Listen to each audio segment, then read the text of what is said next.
우리 3절을 한 절 읽겠습니다. 골로새서 4장 3절입니다. 읽읍시다. 시작.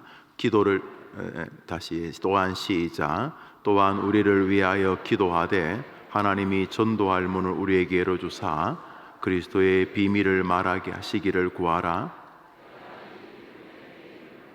사도 바울께서 자신이 감옥에 갇히게 된 이유가 그리스도의 비밀을 말하려고 하다가 갇혔다는 것이죠.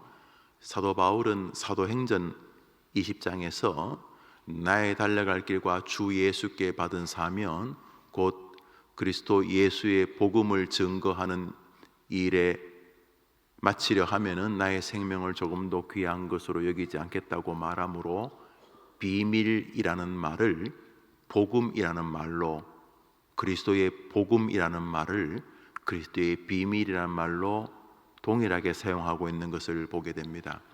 사도 바울은 자신이 열심히 이렇게 목회하는 이유뿐만 아니라 지금 이 골로새서도 감옥에서 기록하는 것으로 추정이 되는데, 감옥에서 자신이 왜 감옥에 갇혔냐 하면 그리스도의 비밀 때문에 갇혔어요.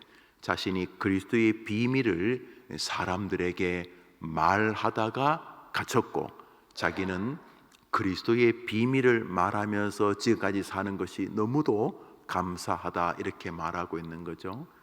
그리스도의 비밀이 무엇일까? 사도 바울이 나는 그리스도의 복음을 증거하는 일을 위하여 나의 생명도 아끼지 않겠다고 말했던 사도 바울의 삶의 힘이요 이유가 되었던 그리스도의 비밀 혹은 그리스도의 복음 혹은 그리스도의 복음의 비밀은 무엇일까? 우리 오늘자 날주 레위기를 봅니다. 오늘자 날주 레위기입니다. 6장입니다. 레위기 6장입니다.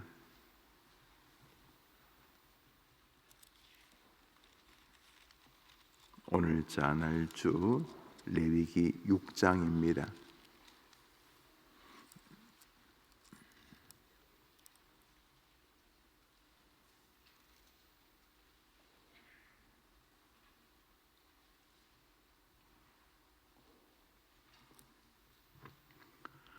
레위기 6장 6절과 7절 두 절을 읽겠습니다. 오늘자 날주 레위기 6장입니다. 레위기 6장 6절과 7절을 읽습니다. 읽읍시다. 시작. 그는 또 그 속건 제물을 여호와께 가져갈지니 곧 내가 지정한 가치대로 양떼 중 흠없는 숫양을 속건 제물을 위하여 제사장에 끌고 갈 것이요 제사장은 여호와 앞에서 그를 위하여 속죄한즉 그는 무슨 허물이든지 사함을 받으리라. 여기 사람이 죄를 지으면 하나님께 제물로 양을 제사장에 끌고 가라. 제사장에게 양을 끌고 가면 양은 그러면 어떤 운명이 되는가? 배가 갈라지고 내장이 다 꺼내어지고 피를 제단에 뿌리면서 잔인하고 조금은 비참하게 죽습니다.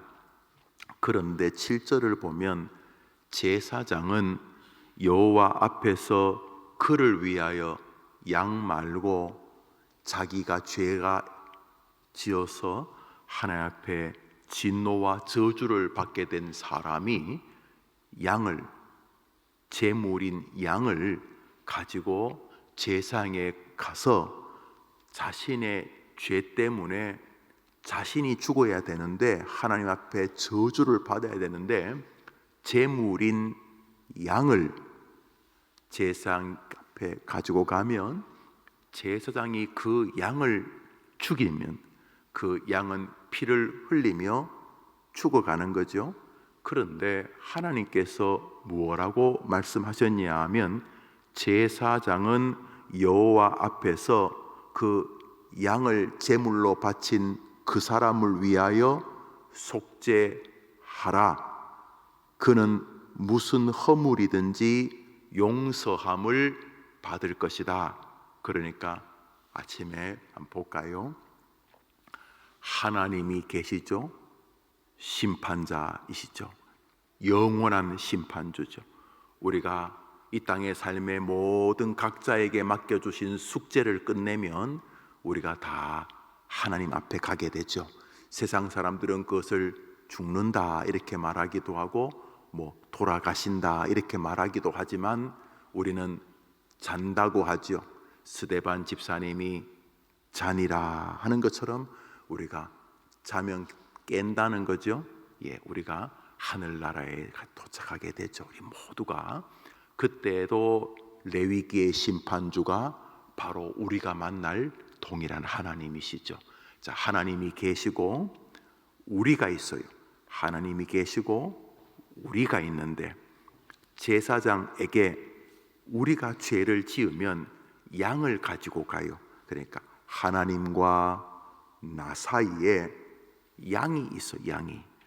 하나님께서 우리가 죄를 지으면 우리를 저주하고 죽이셔야 되는데 하나님이 레위기에 너 대신에 너가 정말로 잘못했다고 인정하고 양을 제물로 바치면 그 제물인 양을 보고 양의 죽음을 보고 너의 죄, 그 뒤에 양을 가지고 온 사람 하나님과 내가 있는데 내가 저주를 받기가 너무 두려우니까 하나님 앞에 내 대신에 제물, 양을 제물로 바치면 양은 이제 피를 흘리며 죽지요. 그러면 끔찍한 죄의 결과로 내가 죽어야 되는데 제물이 대신 죽으면 하나님께서 제사장에게 뭐라고 말씀하셨냐 하면 제사장 너가 제물을 하나님이 받으셨다고 하고 죄가 용서되었다고 선언해 주라. 이렇게 주님이 모세에게 말씀을 하셨어요. 그래서 레위기는 하나님과 죄인인 우리 사이에 어린 양이 있는 멋진 구조를 계속 반복하고 있어요. 조금 과도하다 싶을 만큼 레위기는 거의 동일한 논리와 교리를 계속 다각도로 그리고 집요하게, 그래서 가만히 보면 레위기 전체에 비릿한 피냄새가 나도록 레위기를 읽다가 보면 레위기 전체가 양의 피로 완전히 흥건한, 그냥 바닥이 짚고 다닐 수가 없을 만큼 양의 피로 흥건하고 제사장의 옷도 방금 배를 갈라치면서 양이 꿈틀거리면서 그 튀었던 피가, 제사장 손에도 양의 피가, 제단에도 양의 피가, 레위기는 온 사방이 이 제물의 피로 가득한 성경입니다. 그러니까 그 제사를 드리는 사람은 끔찍할 겁니다. 내가 이렇게 저주를 받아야 되는데 나 대신에 양이 이 저주를 받아 죽으니까 그 양의 피 흘림 속에서 막 죄송하고 무섭고 또 감사하고 또 양에게 미안하고 또 다시는 내가 죄를 안 지어야 되겠다는 결심도 하고 온 사방이 피니까 또 자기 대신에 양이 죽을 때 하나님께서 제사장을 통해서 너의 죄를 이 제물에게서 받겠다, 그리고 용서를 하시는 이 구조가 성경에서 계속 이어지고 있습니다. 오래전부터 하나님이 하나님과 우리 사이에 제물을 두는 것을 용납하셨구나. 그것은 사랑이죠. 우리를 죽이셔야 되는데, 우리의 배를 가르고 우리를 저주하고 우리를 불태우셔야 되는데 우리를 향한 사랑으로 속죄의 제물을 용납하신 거죠.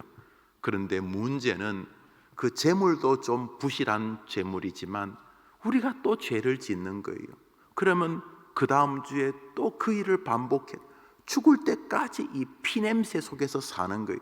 왜냐하면 옆집 그 사람 죄 짓고 함부로 하다가 하나님이 즉시로 천둥과 번개로 혹은 땅을 갈라서 사람을 그 안으로 집어넣고 다시 땅을 확 지진을 닫아버리고 하나님의 징계가 무서우니까 늘 늘 내가 하나님 앞에 속죄해야 되는데 하는 이 죄에 대한 두려움으로 늘 사는 거죠. 용서를 받고 또 죄를 짓고 용서를 받고, 이 일이 참 오랫동안 이어질 때에 하나님께서 내가 양을 준비할게. 내가 너희 집에서 기르는 양 말고 나 하나님 내가 양을 준비할게 라고 말씀을 하셨는데, 바로 하나님이 양을 준비했다는 사실이 바울이 말하는 그리스도의 비밀입니다. 이것을 복음이라고 말하는데, 복음은 좋은 소식, 굿뉴스. 뭐가 그래 굿뉴스인데, 우리가 계속 죄 속에서 불안에 떨고, 그래서 또 죽을까봐 또 어디 양을 바치고, 양 바치고 돌아서면서도 또 죄 짓지 않을까, 이렇게 사는 우리 안에 내가 죄인이지만 구원받을 수 있다는 아주 독특한 기쁜 소식을 복음이라고 부르는데, 왜 복음이라고 부르는가? 우리 성경 말씀 한 절 봅니다. 요한복음 11장입니다. 요한복음 11장 29절입니다. 요한복음 11장 29절입니다. 요한복음 1장입니다. 요한복음 1장 죄송합니다. 요한복음 1장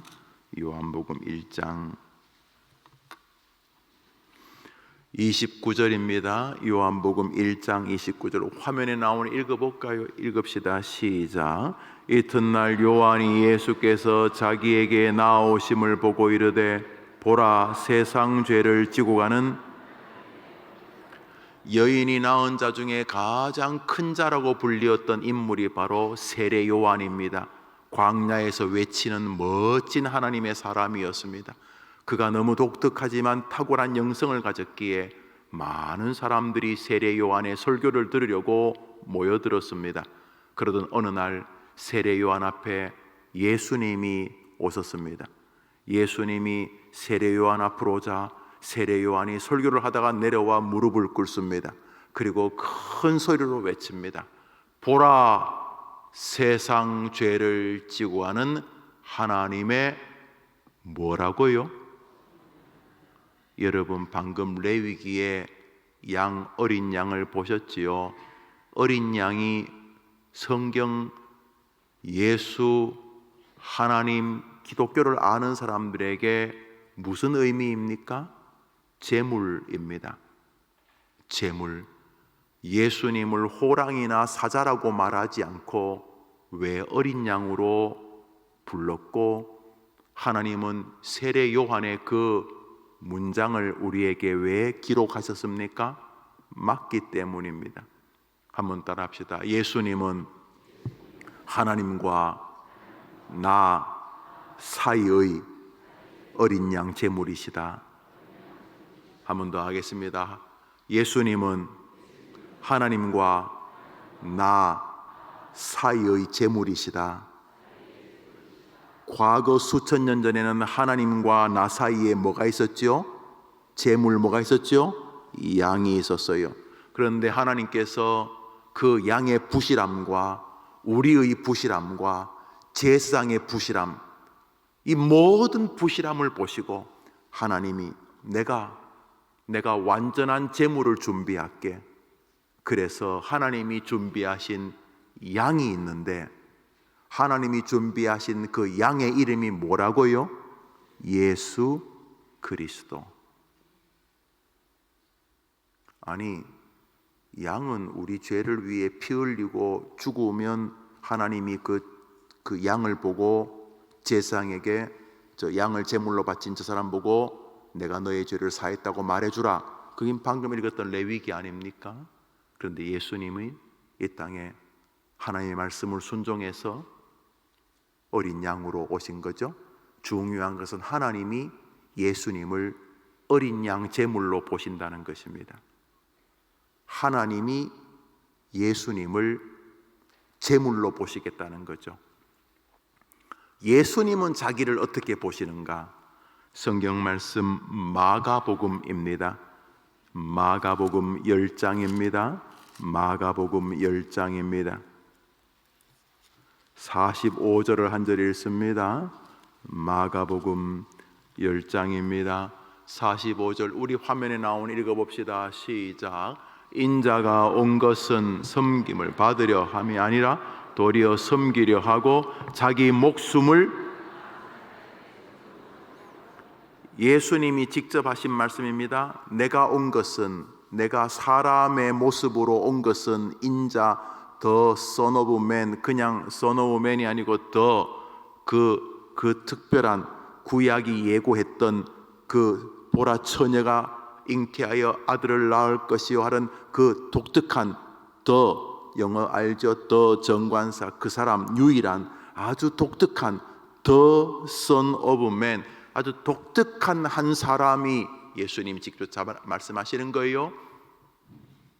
이 땅에 온 이유는 자기 목숨을, 지금 예수님 자기 목숨을 많은 사람의 대속물이 뭐냐 하면 대속, 죄를 대신하는 제물, 방금 오늘자 날주 레위기에서 읽었던 그 제물, 그 제물로 와서 많은 사람들을 위하여 자기의 목숨을, 피를 흘리며 죽는 레위기에 나오는 양 같은 제물이 되기 위하여 이 땅에 왔다.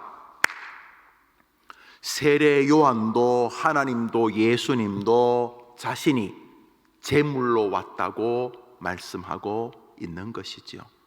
그런데 사람들은 이것을 받아들이지 않지만 우리는 이 비밀을 그대로 받아들입니다. 여러분을 구원하기 위하여 여러분의 구세주 예수님이 하나님과 여러분 사이에 제물로 오신 줄 믿으실 줄 믿습니다. 그러므로 오늘도 무슨 일이 있으면 그 제물을 끌고 하나님 앞에 가는 겁니다. 그게 기도입니다. 기도가 무슨 제물을 끌고 가는 겁니까? 이 모든 말씀 누구 이름으로 기도하죠? 그게 무슨 뜻이죠? 하나님, 제가 지금 기도하는데 하나님이 계시고 내가 있는데 하나님, 이 제물 보시고 내가 여기 있고 하나님이 계신데 하나님, 나는 뭐 수준이 안 되니까 하나님 내 제물 보시고, 누구시죠? 예수님. 하나님, 예수님 보시고 내 기도를 응답해 주시옵소서. 이게 기독교의 예배 아닙니까? 고난주간은 무엇입니까? 죽으시는 주간입니다. 이 땅에 오신 이유를 그대로 순종하시는 것입니다. 예수님 힘이 없어 죽으신 거 아닙니다. 천사 한 마리가 이렇게 타락해도 온 세상이 난잡한인데 하늘에 그 12영도 더 되는 그 수천 수만의 천사들이 예수님 말씀 한마디면 온 세상을 다 멸망시킬 수 있는데도 예수님은 힘이 없어 죽으신 게 아닙니다.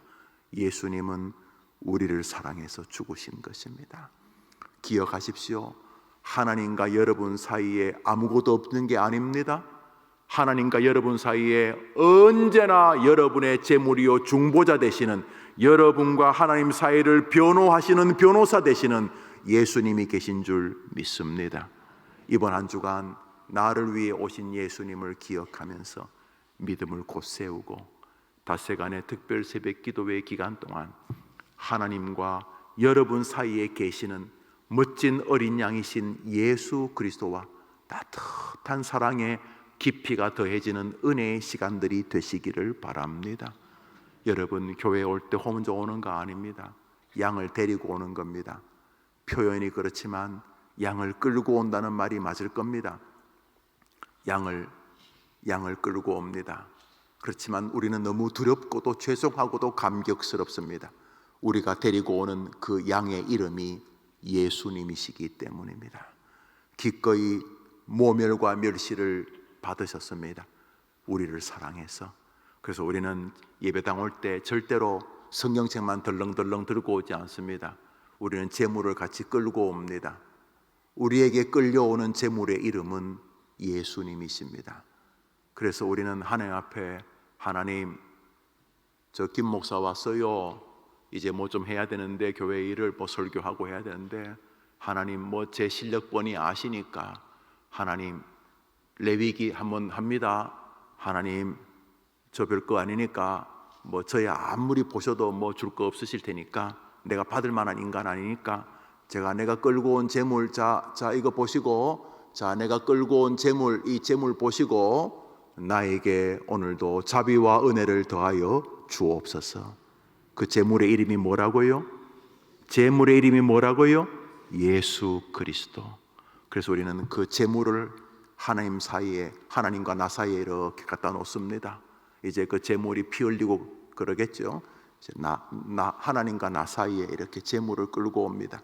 그때 우리는 너무너무 괴롭고 동시에 너무너무 감격스럽고 너무너무 죄송하고 너무너무 영광스러운 것입니다. 그분이 그리스도의 비밀의 주인공인 줄 믿습니다. 고난주간은 뭐 하자는 거냐 하면 밥 굶고 뭐 다른 사람을 위해서 금식해서 그 금식의 비용을 누굴 돕는 건 좋지만, 고난주간은 이 자해적 신앙의 기간이 아닙니다. 고난주간은 감격의 주간입니다. 그러나 그 감격 안에는 죄송함의 눈물이 부정할 수 없이 분명히 있습니다. 이번 주간 예배당 올 때마다 재물을 들고 오는 여러분의 마음을 계속 점검해 보시면 여러분이 얼마나 복된 사람인지, 여러분의 재물이신 그분이 사람 중에서 가장 큰 자였던 세례 요한이 그분의 신발끈도 손댈 수 없을 만큼 존귀하신 그분이 내가 끌고 온 재물이라는 사실 앞에 우리가 죄송하고 동시에 감격하게 될 것입니다. 기억하십시오. 하나님하고 여러분 사이에 예수님이 없으면 우리 다 죽습니다. 오늘도 하나님은 예수님 보고 모든 좋은 것을 주시는 줄 믿습니다. 우리는 언제나 이 예수님의 이름으로 하나님께 구하는 사람인 줄 믿습니다. 하나님께서 이번 한 주간 여러분의 큰 축복을 주시기를 바라고, 또 함께 기도하면서 우리의 고난 주간의 기도가 북향민들에게 또 위로가 되어지기를 바라고, 이 작은 기도의 모임이 복음 통일의 작은 밑거름이 되게 해주시기를 바랍니다. 6시 반에 송숙자 권사님의 발인 예배가 출발합니다. 7시 10분에 아산병원 장례식장에서 하관 예배가 있음을, 발인 예배가 있음을 기억해 주시기를 바랍니다. 우리 주님 가르친 기도로 예배를 마치고 자유롭게 기도하시면서 이번 한 주간 또 승리의 발걸음을 내디딥시다. 하늘에 계신 우리 아버지여, 이름이 거룩히 여김을 받으시오며 나라의 마옵시며 뜻이 하늘에서 이룬 것 같이 땅에서도 이루어지이다. 오늘날 우리에게 일용할 양식을 주옵시고, 우리가 우리에게 죄 지은 자를 사하여 준 같이 우리 죄를 사하여 주옵시고, 우리를 시험에 들게 하지 마옵시고 다만 악에서 구하옵소서. 되게 나라와 권세와 영광이 아버지께 영원히 있사옵나이다. 아멘.